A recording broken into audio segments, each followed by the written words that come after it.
కూడి వచ్చినటువంటి దేవుని బిడ్డలైనటువంటి మీ అందరికీ నా వందనాలు. దేవుని వాక్యాన్ని తెలుసుకుందాం. ఆ వాక్యానుసారంగా జీవించే కృప ప్రతి ఒక్కరికి దేవుడు దయచేసినట్టుగా మళ్ళీ ఒక్కసారి స్తోత్రాలు చెబుదామా? ఇంకొకసారి గట్టిగా చెబుదామా?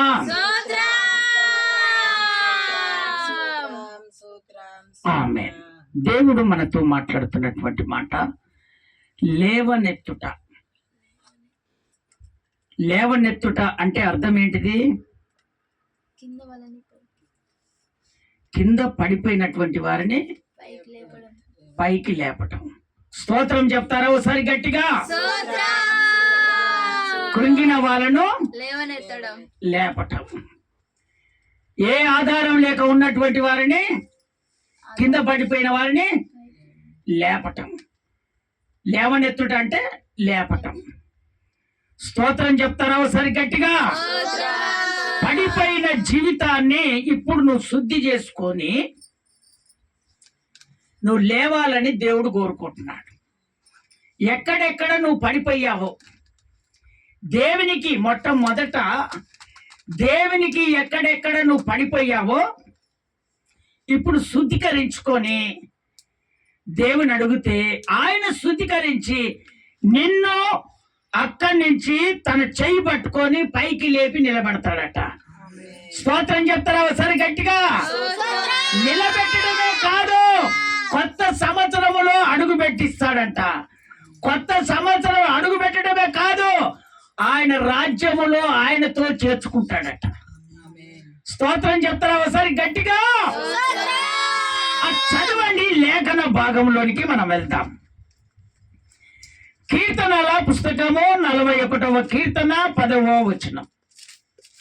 కీర్తనల పుస్తకము 41వ కీర్తన 10వ వచనం. యెహోవా నన్ను కరుణించి లేవనెత్తుము. అప్పుడు నేను వారికి ప్రతీకారము చేస్తాను. ఒక భక్తుడు చేస్తున్నటువంటి ప్రార్థన. అయ్యా, నేను పడిపోయిన స్థితిలో ఉన్నాను, నా జీవితం అంతా అధోమదగా అయిపోయింది నాయన,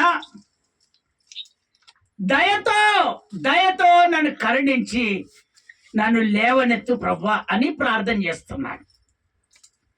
ఇప్పుడు కూడా దేవుని బిడ్డలారా, ఎక్కడెక్కడ పడిపోయావో ఆ నీ జీవితాన్ని దేవునికి అప్పగించుకోవాలి. ఆ విధంగా భక్తుడు ప్రార్థన చేస్తున్నాడు. నన్ను కరుణించయ్యా, నీవు తప్ప ఈ ప్రపంచములో ఏ మానవుడు కూడా నన్ను చేరదీయలేడయ్యా. పడిపోయిన నా జీవితాన్ని లేపి నిలబెట్టడేదయ్యా. కృంగిన నా జీవితాన్ని అయ్యా మంచిగా చేసే వాళ్ళు ఎవరు లేరయ్యా అని అయ్యా అని బ్రతిమిలాడుకుంటూ ప్రభును కన్నీరు కార్చి ఇదిగో వెతుకుతా ఉన్నాడు. మళ్ళీ రిపీట్ చేస్తావా? అదే మాట రిపీట్ చేస్తావా? యెహోవా నన్ను కరుణించి నన్ను లేవనెత్తు. అప్పుడు నేను వారికి ప్రతీకారం చేస్తాను. దేవుని బిడ్డలారా, ఇదిగో మన సొమ్మే కొంతమంది తింటారు. ఎవరు సొమ్ము తింటారు? మన సొమ్మే తింటారు. మనం ప్రేమగా ప్రేమిస్తాం. మనమంతా ప్రేమగా ప్రేమించినప్పుడు మనము కలిగిందల్లా మనకు లేకుండా కూడా పెడతానే ఉంటాం. పెడుతున్నటువంటి వీళ్ళంతా ఏం చేస్తారంటే, కొంతమంది ఏం చేస్తారంటే నీ లోతుపాట్లను గమనిస్తారు. నీ లోతుపాట్లను గమనించి నిన్నేం చేస్తారంటే కింద పడేస్తారు. అన్ని అయిపోయిన తర్వాత నువ్వు ఏం చేస్తావు? ఇప్పుడు నీ దగ్గర సొమ్ము ఉంది, నీ దగ్గర చేతనైనంత వరకు పని చేసి పెట్టావు, చేతనైన వరకు అప్పులు చేసావు, అన్ని చేసావు, తీసుకొచ్చి పెట్టావు. ఇక ఆ శక్తి లేక నువ్వు పడిపోయావు. పడిపోయినప్పుడు పెట్టినోడట దేవుడు చెప్తున్నటువంటి మాట వదిలిపెట్టి వెళ్ళిపోయాడట. స్తోత్రం చెప్తారా ఒకసారి గట్టిగా? ఇంకొకసారి గట్టిగా చెప్తారా? వదిలిపెట్టి వెళ్ళిపోయాడట. ఎందుకు వెళ్ళిపోతాడో తెలుసా? కొన్ని జీవితాలలో దేవుని మాటలు విన్నప్పుడు, ఆ హృదయంలో వాక్యం వచ్చినప్పుడు వెంటనే తన మనసులో ఉన్నదంతా చేంజ్ చేసుకొని దేవుని వైపుకు తిరుగుతారు. స్తోత్రం చెప్తారా ఒకసారి గట్టిగా? ఇంకొకసారి గట్టిగా చెప్తారా? చూడు, సమస్తము పెట్టిన తర్వాత పడిపోయే స్థితికి వచ్చినప్పుడు, అనారోగ్యం వచ్చినప్పుడు, పని లేవలేని స్థితికి వచ్చినప్పుడు వదిలిపెట్టి వెళ్ళిపోయాడు. ఇక దిక్కుదాని పరిస్థితి అయిపోయింది. అక్కడ ఎవరు చేరదీసే పరిస్థితి లేదు. ఉన్న కాడికి వచ్చిన వాళ్ళకి అందరికి కాదన కూడా పెట్టాడు. ఎందుకో నిన్ను బాగా చూసుకుంటానంటే బాగా పెట్టారు. తీర కోసం చూసేసరికి అతను లేపే వాళ్ళు ఎవరు లేరు. పడిపోయిన జీవితంలో నుంచి లేవనెత్తేవాడు ఎవరు లేరు. అప్పుడంట ఆయన దేవునికి ప్రార్థన చేస్తున్నా, అయ్యా నేను మనుషులను నమ్ముకున్నాను, అందుకనే ప్రభువును మనుషులను నమ్ముకున్న కంటే యెహోవాను ఆశ్రయించటము మేలు. ఆయనను ఆశ్రయిస్తే ఖచ్చితంగా నిన్ను చేరదీసి ఆ పడిపోయిన జీవితంలో నుంచి నా దేవుడు లేపుతాడు. స్తోత్రం చెప్తారా ఒకసారి గట్టిగా? ఇంకొకసారి గట్టిగా చెప్తారా? ఆయన ఏం చేశాడంటే మనుషులను నమ్మారు. ఆయన ఏం చేశాడు? మనుషులను నమ్మారు. కొంతమంది ఏం చేస్తారంటే, ఇప్పుడు మనం ఎంత మంచిగా ఉన్నా కూడా ఆ సమయానికి వచ్చినప్పుడు మనల్ని వదిలిపెట్టి అనుకూలత చెప్తున్నటువంటి మాటనే వింటారు. స్తోత్రం చెప్తారా ఒకసారి గట్టిగా? ఇంకొకసారి గట్టిగా చెప్తారా? సరేలే, ఎప్పుడో వాళ్ళతో మాట్లాడుకున్నప్పుడు వాళ్ళతో పని, ఇప్పుడైతే మనకు పని కావాలి కానీ వీళ్ళతో సంభాషణ చేస్తా ఉంటారు. అందుకనే నా ప్రభు చెప్తున్నాడు, ఇకనైనా సరే నీ మనోనేత్రాలు తెరవబడాలి ఈ శుద్ధీకరణలో దేవుడు అంటున్నాడు. నేను పడిపోయిన జీవితంలో నుంచి ఏ ఒక్కడు కూడా నేను లేపడు లేపడు లేపడు లేపడు. నువ్వెంత పెట్టు, ఉన్న కాడికి ఎంత పెట్టు, అస్సలు లేపడు. ఇదిగో నేను నీకు ఎక్కడ తీసుకొచ్చి పెట్ట అని ఏం చేస్తాడంటే వదిలిపెట్టి వెళ్ళిపోయాడు. ఆయన చేస్తున్నటువంటి ప్రార్థన, అయ్యా నిన్నందరినీ చేరదీశాను కానీ దేవా నన్ను ఎవ్వరు చూడట్లేదు ప్రభా, దయతో నువ్వు నన్ను క్షమించయ్యా, నన్ను కరుణించవా ప్రభా, ఎవరు నన్ను చూడలేరు ప్రభా, నువ్వైతేనే దేవుడవయ్యా. నేను అక్కడక్కడ చెప్పిన మాటలన్నీ తప్పిపోయానయ్యా, వాక్యం చెబుతున్నప్పుడు విన్నానయ్యా, కానీ అనుసారంగా నేను నడుచుకోలేకపోయానయ్యా, నా జీవితాన్ని నేను మార్చుకోలేకపోయానయ్యా. కానీ ఇప్పుడు అర్థమైపోయిందయ్యా, ఎవరు నన్ను చేరదీస్తారో, ఎవరు నన్ను పడిపోయిన స్థితిలో నుంచి నన్ను లేపుతారో ఇప్పుడు అర్థమైపోయింది ప్రభువా, నీవు తప్ప ఈ పడిపోయిన జీవితంలో నుంచి ఎవరు లేపరు ప్రభువా అని అప్పుడు ప్రార్థన చేస్తున్నాడు దేవునికి. స్తోత్రం చెప్తారా ఒకసారి గట్టిగా? ఆ 9వ వచనం చదువు ఒకసారి. ఆ 9వ వచనం చదువు, అదే అధ్యాయంలో 9వ వచనం చదువు. నేను నమ్ముకొనిన నా వితుడు నా ఇంట్లో భోజనము చేసిన వాడు నన్ను తన్నుటకై తన మెడిమను ఎత్తెను. స్తోత్రం చెప్తారా ఒకసారి గట్టిగా? ఇప్పుడు ఏం జరిగిందో తెలుసా? ఉన్న కాడికి పెట్టి పెట్టి సలహా చేసి, విహితుడు అంటే స్నేహితుడు, చెలికాడు, అబ్బో నువ్వంటే నాకు ఇష్టం, నువ్వెంతైనా తీసుకొచ్చి నన్ను పెట్టు, నీకు చేతగాని పరిస్థితులు నేనే నీకు ఆహారం పెడతా, నీకే నేను అన్నం పెడతా, నీకే అన్ని నేను చూసుకుంటా, నీవు తప్ప నేను ఎవరిని చూసుకోలేని. ఈ చెలికాడు అంటే స్నేహితులు అంటే ఇవి. అందుకనే దేవుని బిడ్డలారా, ఎవరు చెప్పిన మాటలు వింటున్నావేమో జాగ్రత్త. నా దేవుడు ఈరోజు నిన్ను లేవనెత్తుటకే, నిన్ను కడిగి కడిగి కడిగి లేపి నిలబెట్టి కొత్త సంవత్సరములో ఒక ఆశీర్వాదకరంగా, దీవెనకరంగా ఈ భూమి మీద నిన్ను నిలబెట్టి ఆయన రాజ్యములో చేర్చబడటానికి ఈ శుద్ధీకరణ కూటాలు. స్తోత్రం చెప్తారా ఒకసారి గట్టిగా? తెలియని ప్రజలు, నామకార్థుల స్థితిలో ఉన్నటువంటి వాళ్ళంతా మేలుకోవాలా? మీరు దేవుని వాక్యము ద్వారా పట్టుబడాలి, దేవుని సన్నిధికి మీరు రావాలి. అప్పుడు నీ జీవితము మార్చబడుతుంది. అయ్యా అయ్యా, నేను ఉన్న గాడికి పెట్టాను కానీ నన్ను ఎవ్వరు చూడట్లేదయ్యా. మెడవ ఎత్తాడయ్యా, లాంచుకు కొట్టడానికి ఎత్తాడయ్యా. చూడు దేవుని బిడ్డలారా, చేతగాని పరిస్థితిలో మనం ఉన్నప్పుడు, కాస్త ఆహారం పెట్టమన్నప్పుడు నన్ను ఊక విసిగిస్తామని వాడు కట్టెతోడు కూడా కొడతాడు, తన్ను కూడా తంతాడు. స్తోత్రం చెప్తారా ఒకసారి గట్టిగా?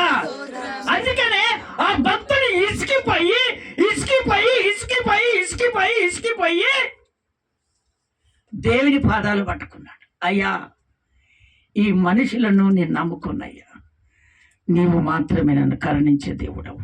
నన్ను ఇదిగో ఈ అగాధ జలములో నుంచి నన్ను లేపు ప్రభు అని ప్రార్థన చేస్తున్నాడు.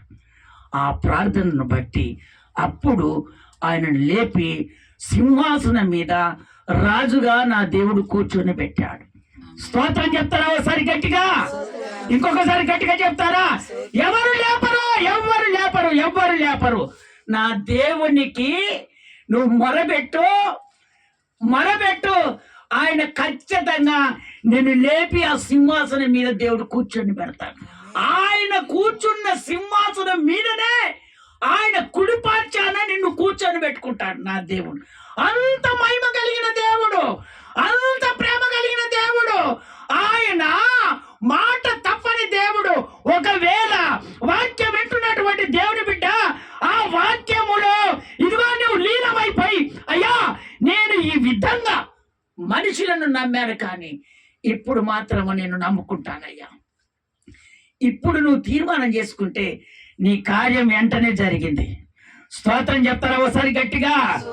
ఇంకొకసారి అక్కడ ఇక్కడ తిరిగేది కాదు, అక్కడ దొరుకుతుందా ఇక్కడ దొరక, ఇప్పుడే నీ కార్యం జరిగింది. స్తోత్రం చెప్తారా ఒకసారి గట్టిగా? ఇంకొకసారి గట్టిగా చెప్తారా? అందుకనే దేవుని బిడ్డలారా, మనము చెలికాడు అని ప్రేమతో, ప్రేమతో నా స్నేహితుడని ప్రేమతో, నా స్నేహితులని ప్రేమతో నువ్వెంత చేసినా కూడా నిన్ను ఇదిగో ఇట్లా పడేసి వెళ్ళిపోతారు. అందుకనే నువ్వు అలాంటి పనులు చేయకూడదనే ఈ శుద్ధీకరణ కూటాలను దేవుడు ఏర్పాటు చేశాడు. స్తోత్రం చెప్తారా ఒకసారి గట్టిగా? చదవండి దేవుని వాక్యంలోనికి మనం వెళ్తాం. చదవండి దేవుని, అదే 41వ అధ్యాయము 4వ వచనంలో దేవుడు మాట్లాడుతున్నాడు. 4వ వచనంలో దేవుడు మాట్లాడుతున్నాడు. యెహోవా నీ దృష్టి ఎదుట, నీ దృష్టి ఎదుట నేను పాపము చేసి ఉన్నాను, పాపము చేసి ఉన్నాను, నన్ను కరుణింపుము, నన్ను కరుణింపుము, నా ప్రాణమును స్వస్థపరచుము, నా ప్రాణములను స్వస్థపరచు అని మనవి చేసి ఉన్నాను, అని మనవి చేసి ఉన్నాను. దేవుని బిడ్డలారా, నీ దృష్టి ఎదుట నేను పాపము చేసి ఉన్నానని దేవుని దగ్గర పశ్చాత్తాపపడి ఆ పాపాన్ని వదులుకుంటున్నాడు దేవుని దగ్గర. ఈరోజు నువ్వు పాపాన్ని పెట్టుకొని నువ్వు వెళ్ళకూడదని నా దేవుడు చెప్తున్నాడు. పాపము పెట్టుకొని నూతన సంవత్సరంలో నువ్వు అడుగు పెట్టకూడదని నా దేవుడు ఈ రోజు నీతో కూడుకుంటున్నాడు. దేవుని బిడ్డ, ఆ పాపాన్ని ఒళ్ళో పెట్టుకోకూడదు, ఆ పాపాన్ని చెవులో పెట్టుకోకూడదు, ఆ పాపాన్ని హృదయంలో పెట్టుకోకూడదు, ఆ పాపాన్ని బట్టకు అంటనీయకూడదు. దాన్ని ఈ రోజు నువ్వు శుద్ధీకరించుకొని కొత్త సంవత్సరములో నువ్వు అడుగుపెట్టు. నా దేవుడు నిన్ను స్వస్థపరుస్తాడు, నిన్ను కరుణిస్తాడు, నీ ఆపదలో నుంచి నా దేవుడు నిన్ను విడిపిస్తాడు. స్తోత్రం చెప్తారా ఒకసారి గట్టిగా? ఇంకొకసారి గట్టిగా చెప్తారా? 71వ కీర్తన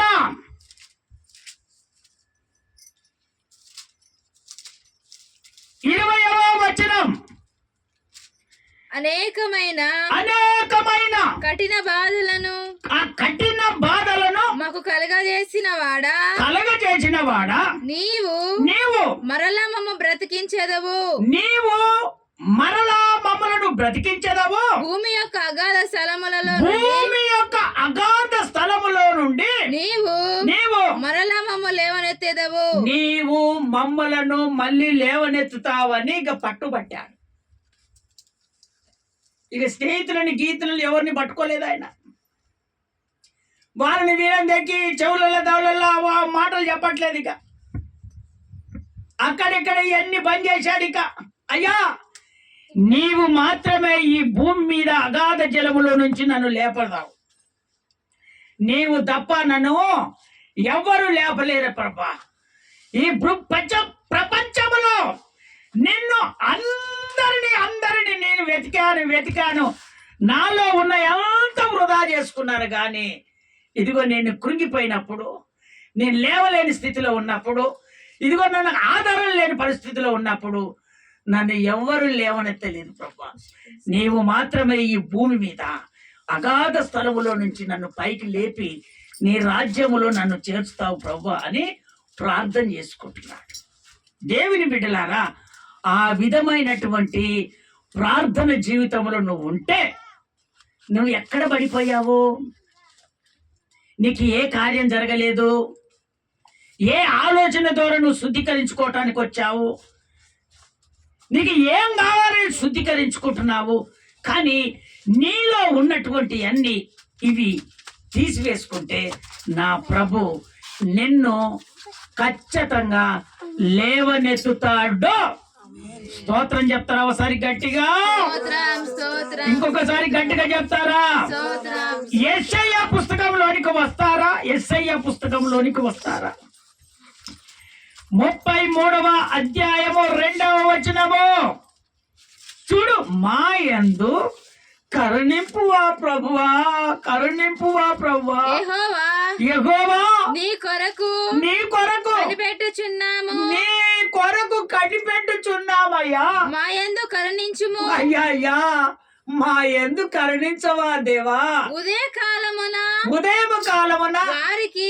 దారికి ఉదయ కాలమున వారికి బహువు ఆపత్కాలమున మాకు రక్షణ దారముగా ఉండుము అని ఇక ప్రార్థన చేసుకుంటున్నాడు. బహువు అంటే ఆయన బహువు విస్తారమైనటువంటిది.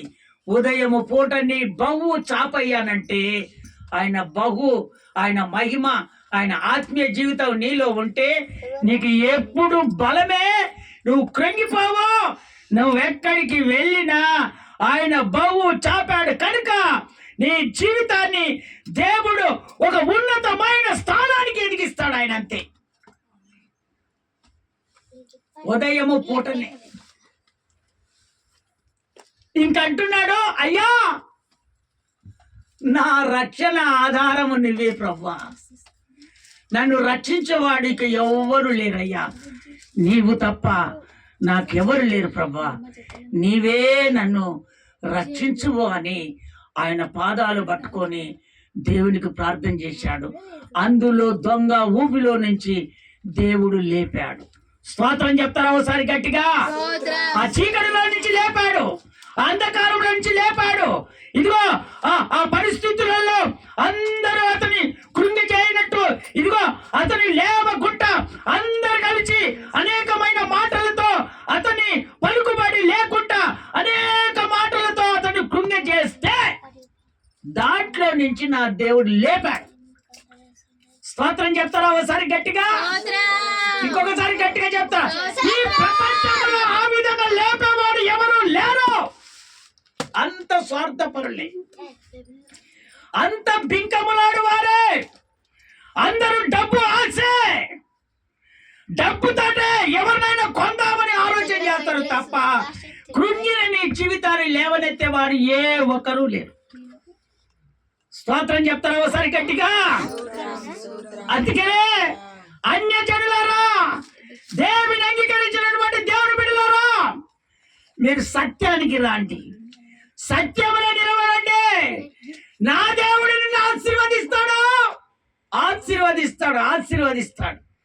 ఆయన నిన్ను రాజ్యములో చేర్చుకుంటాడు, ఆయన కుడిపార్శ్వములో నిన్ను కూర్చోబెట్టుకుంటాడు. చూడు, యేసు ప్రభు యెరికో నుండి వెలుచున్నప్పుడు బహుజన సమూహము ఆయన వెంట వెలుచున్నారు. ఎవరంట వెలుచున్నారు? యేసయ్య వెంబడి వెళుతున్నారు. ఒక్కసారి చేతులెత్తి హల్లెలూయా చెప్తారా? గట్టిగా చెప్తారా? ఎవరు వెళుతున్నారు? బహుజనమంతా, జనాలంతా యేసయ్య వెంబడి వెళ్తున్నారు. ఆ రోడ్డు పక్కల ఏం చేశారంటే గుడ్డి వాళ్ళు ఉన్నారు, ఇద్దరు గుడ్డి వాళ్ళు ఉన్నారు. వాళ్ళు ఉన్నప్పుడు అందరికి దానం చేశారు, ఎవరికి ఏది కావాలంటే అది చేశారు. కానీ కళ్ళు పోయాయి, అన్నో బిచ్చబడుకుంటూ కూర్చునేవాళ్ళు. ఆ దారింట పోతుంటే ఆ స్వరం వినపడదట. ఈడంగా దావీదు కుమారుడు ఎవరో యేసు ప్రభు పోతున్నాడని ఆ చెవులలో వినపడితే వాళ్ళిద్దరంటే పాపం కేకలేస్తున్నారట. అక్కడ ఉన్నటువంటి అయినా కూడా దావీదు కుమారుడా నన్ను కరుణించు అనగానే నా దేవుడు అందరిని వదిలిపెట్టి వాళ్ళ దగ్గరికి వెళ్ళాడట. స్తోత్రం చెప్తారా ఒకసారి గట్టిగా? దేవుని బిడ్డలారా, ఎవడు నిన్ను కృంగతీస్తున్నా సరే, ఎవడు నీ పలుకుబడి రానియకుండా చేస్తున్నా సరే, ఎవడు నిన్ను ఇదిగో ఈ విధంగా నువ్వు బ్రతకాలని ఎవడైనా ఆ విధంగా నిన్ను ఆలోచన చేస్తే నా ప్రభు చెప్తున్నాడు, వాళ్ళ అందరిలో నుండే నా దేవుడు నిన్ను లేపుతాడు. స్తోత్రం చెప్తారా ఒకసారి గట్టిగా? నిన్ను దీవెనకరంగా నా దేవుడు చేస్తాడు, ఒక బలవంతుడిగా దేవుడు చేస్తాడు, ఒక ఆశీర్వాదకరంగా దేవుడు నిన్ను లేవనెత్తి నిలబెడతాడు ఆయన. చదవండి, ఆ మాట చదవండి. మత్తయి సువార్త 20వ అధ్యాయము 29, 30వ వచనం చదువునారా? ఫస్ట్ 20వ అధ్యాయము 30వ వచనం. ఇదిగో త్రోవ పక్కన కూర్చున్న ఇద్దరు గుడ్డివారు యేసు ఆ మార్గమున వెళ్ళుచున్నాడని విని ప్రభువా దావీదు కుమారుడా కరుణింపు అని కేకలు వేశారు. చూశారా? నన్ను కరుణింపు అని కేకలు వేశారు ఆ ఇద్దరు గుడ్డోళ్ళు. ఉన్నప్పుడు నా స్నేహితులు, నా బంధువులు అందరికి సహాయం చేశారు. క్లిష్ట పరిస్థితి వచ్చారు, పడిపోయిన జీవితం వచ్చింది, ఎవరు కూడా ఆదరించట్లేదు, ఎవరు కూడా లేపట్లేదు, ఎవరు కూడా సహకారంగా ఉండట్లేదు వాళ్ళకి. ఇప్పుడు చూడు, అక్కడ మెడవ తీసుకొని కొట్టాడు, ఇక్కడ ఏం చేస్తున్నారంటే ఎమ్మడిస్తుంటే గుడ్డాడా యేసు ప్రభు నిన్నే ముట్టుకుంటాడు. మేమందరం లేమా? అందుకనే దేవుని బిడ్డలారా, ఏమి లేదని నువ్వు అనుకోవద్దు, నువ్వు తాగుబోతున్నావని నువ్వు అనుకోవద్దు, నేను తిరిగిపోతున్నాను నువ్వు అనుకోవద్దు. నువ్వు ఎక్కడ ఉన్నా సరే, వాక్యం వింటున్నటువంటి నీవు ఎక్కడ ఉన్నా సరే ఈ వాక్యాన్ని విను. నువ్వు విను వాక్యాన్ని, అక్కడ విని ఆ హృదయంలో నన్ను కూడా నా దేవుడు తాగుడు నుంచి విడుదల కలగజేస్తాడు. ఆ సిగరెట్ల నుంచి దేవుడు నన్ను విడిపిస్తాడు, ఈ పాపములో నుంచి నన్ను విడిపిస్తాడు, నా బ్రతుకుని దేవుడు మారుస్తాడని నీ హృదయం నువ్వు అనుకో. నా దేవుడు ఖచ్చితంగా నిన్ను కరుణిస్తాడు. ఇదిగో నువ్వు ఎక్కడ నిన్ను తృణీకరించాడు నా దేవుడు అక్కడనే నిన్ను లేపి నిలబెడతాడు. స్తోత్రం చెప్తారా ఒకసారి గట్టిగా? 20వ అధ్యాయము 29వ వచనం చదువు నాన్న. 29వ వచనం చదువు. వారు ఎరికో నుండి వెలుచుండగా బహుజన సమూహము ఆయన వెంట వెళ్ళెను. చదువు. ఇదిగో త్రోవ పక్కన కూర్చున్న ఇద్దరు గుడ్డివాళ్ళు యేసు ఆ మార్గున వెళ్ళుచున్నాడని విని ప్రభువా దావీదు కుమారుడా మమ్ము కరుణింపుమని కేకలు వేసి మమ్మలను కరుణింపమని కేకలేచారు. ఊరకుండునని చూచారు. అక్కడ ఉన్నటువంటి పెద్ద పెద్ద వాళ్ళు ఏం చేస్తారు? వాళ్ళకు బట్టలు మంచుకుంటాయి. అమ్మా వినండి, బట్టలు ఉంటాయి, బండ్లు ఉంటాయి, కార్లు ఉంటాయి. వింటున్నావా? వాళ్ళ హోదా, వాళ్ళ ప్రత్యక్షత, వాళ్ళ బట్టలు, కదరు బట్టలు, ఆ ఉత్సాహము, ఆ పద్ధతిలో ఉన్నటువంటి వాళ్ళు ఏమంటున్నారు అక్కడ? ఊరకుండునని జనులు వారిని గద్దించిరి. కానీ ప్రభువు దావీదు కుమారుడా మమ్ము కరుణింపుమని బిగ్గరగా కేకలు వేసిరి. అప్పుడు యేసు నిలిచి వారిని పిలిచి చేశారా? ఎంత జాలి కలిగిన దేవుడమ్మా, ఎంత చెలికాడు నా ప్రభు, ఎంత స్నేహితుడు నా ప్రభు. చూసావా? అక్కడ కృంగిపోయిన జీవితము, అతడు పడిపోయిన జీవితము, ఆదరణ లేని జీవితము. ఇదిగో నాకు దిక్కు ఎవరు? ఇక నా కళ్ళు రావు, నా పరిస్థితి ఇంతేనా?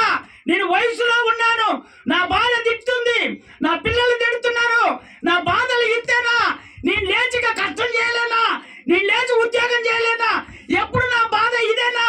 ఎప్పుడు నేను అడుకొని తినడమేనా అని తన మనసులో కుమిలిపోయి దేవుని దగ్గరకు వచ్చి ఏడిస్తే, అయ్యా దావీదు కుమారుడా, చదువానిచ్చి దావీదు కుమారుడా నిలిచి వారిని పిలిచి నేను మీకేమి చేయగోరుచున్నారని అడగగా వారు ప్రభువా మా కనులు తెరవవలనని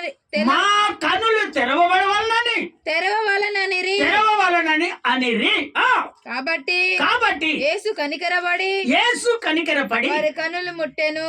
స్తోత్రం చెప్తారా ఒకసారి గట్టిగా? ఇంకొకసారి గట్టిగా చెప్తారా? దేవుని బిడ్డ వెంటనే వారు దృష్టి పొంది ఆయన వెంట వెళ్ళిరి. ఎక్కడ వెళ్ళారు? యేసయ్య ఎమ్మటే ఇక వెళ్ళిపోయారు. స్తోత్రం చెప్తారా ఒకసారి గట్టిగా? మనోళ్ళు ఏం చేస్తారో తెలుసా? బాగానే ఇంట్లో పనులున్నాయ్యా, మాకు పనులున్నాయ్యా, మా ఇంట్లో ఏం లేదయ్యా, ఇప్పుడే పనికి వెళ్ళాలయ్యా, మా ఆపదయ్యా. శుద్ధీకరణ కూటాలు దేవుడు నీ కొరకు ఏర్పాటు చేస్తే మా ఇంట్లో పనులయ్యా, మా ఇంట్లో ఇప్పుడే లేకపోయామయ్యా, ఈ పనులు పెట్టుకొని కూర్చుంటారు. ఈ వాక్యం నీకు ఎప్పుడు వస్తుంది? మాట నీ జీవితం ఎప్పుడు మారుతుంది? ఇది ఎవరి కొరానికి దేవుడు ఏర్పాటు చేశారు? కొంతమంది ఏమనుకుంటారండి, ప్రార్థనే కదలే, ఏమే అక్క ప్రార్థనే కదా, 3 రోజులు కదా, చివరి రోజు 31వ తారీఖు నాడు పోతే సరిపోదా? అప్పుడే కదా మనకు క్యాలెండర్లు ఇచ్చేది, అప్పుడే కదా మనకు వాగ్దానాలు ఇచ్చేది. చాలు, మా చర్చిలో అయితే మేము గిట్లే పోతావమ్మా, మేమైతే గిట్లే తిరుగుతావమ్మా. దేవుని బిడ్డలారా, సత్యాన్ని నువ్వు అమ్ముకోకూడదు. సత్యాన్ని నువ్వు అమ్ముకుంటే మాయ మాటలకు నా దేవుడు నిన్ను చూసి ఊరుకోడు తెలుసా? ఏదో ఒక రోజు నిన్ను పట్టుకొని నా దేవుడు 2 చెంపలు వేసి మళ్ళా పరిశుద్ధతలో దేవుడు నన్ను నిలబెడతాడంటే ఖచ్చితంగా నిలబడతాడు. ఆ దారికి పోకుండా ఆ పద్ధతులన్నీ మానుకొని సత్యములు నిలబడుతున్నటువంటి నీవు ప్రభు కొరకు వైరాగ్యం కలిగి జీవించు. నీ కుటుంబంలో జరగనిది నా దేవుడు ఖచ్చితంగా జరిపిస్తాడు. స్తోత్రం చెప్తారా ఒకసారి గట్టిగా? పడిపోయారు, ఇద్దరు పడిపోయారు అక్కడ. గుడ్డి కళ్ళు లేవు. రాగానే ఏం చేశారు? ఇంటికి వాళ్ళే కొడుకాన కళ్ళు వచ్చాయి. భార్య కాడిపోయి భార్య ముద్దు పెట్టుకున్న కళ్ళు వచ్చాయి. పిల్లలు పట్టుకొని ఊళ్ళో పట్టుకొని ఎగురులాడలే. యేసయ్య ఎమ్మటి వెంబడించాడు, యేసయ్యతోటే వెళ్ళిపోయాడు. స్తోత్రం చెప్తారా ఒకసారి గట్టిగా? ఇప్పుడు నువ్వు బ్రతుకుతే దేవుడు నిన్ను ఆ విధంగా చేస్తే ఇప్పుడు తనోళ్ళు మనోళ్ళు కావాలి. తనోళ్ళు మనోళ్ళు మందిరం వద్దు, మందిరం పరిచయం వద్దు, తనోళ్ళు మనోళ్ళు కావాలి. నువ్వు అదే దేవుడిని రక్షించబడపోతే నీ పరిస్థితి ఏందని ఏనాడైనా నువ్వు గమనిస్తున్నావా? ఎప్పుడైనా నువ్వు గమనిస్తున్నావా? ఏ రోజైనా నువ్వు గమనిస్తున్నావా? అందుకని నా ప్రభు అంటున్నాడు, నీ జీవితము ఎక్కడ పడిపోయిందో ఆ పడిపోయిన జీవితాన్ని నువ్వు శుద్ధీకరించుకొని నువ్వు కొత్త సంవత్సరములు నువ్వు అడుగుపెట్టు, ఆయన రాజ్యములో చేర్చబడతావు. ఈ భూమి మీద నా దేవుడు నీకు ఏది తక్కువ చెయ్యాలి. స్తోత్రం చెప్తారా ఒకసారి గట్టిగా? ఇంకొకసారి గట్టిగా చెప్తారా? మీరు వింటారు, నేను చెప్పలేను. అందరూ నిలుమొక్కల మీద ఉండి ప్రభు ఎదుట వాక్యాన్ని తీర్మానం చేసుకున్నాం అందరం. ఎస్ రాజానికి స్తోత్రాలు, యేసయ్యానికి స్తోత్రం. లేవనెత్తుట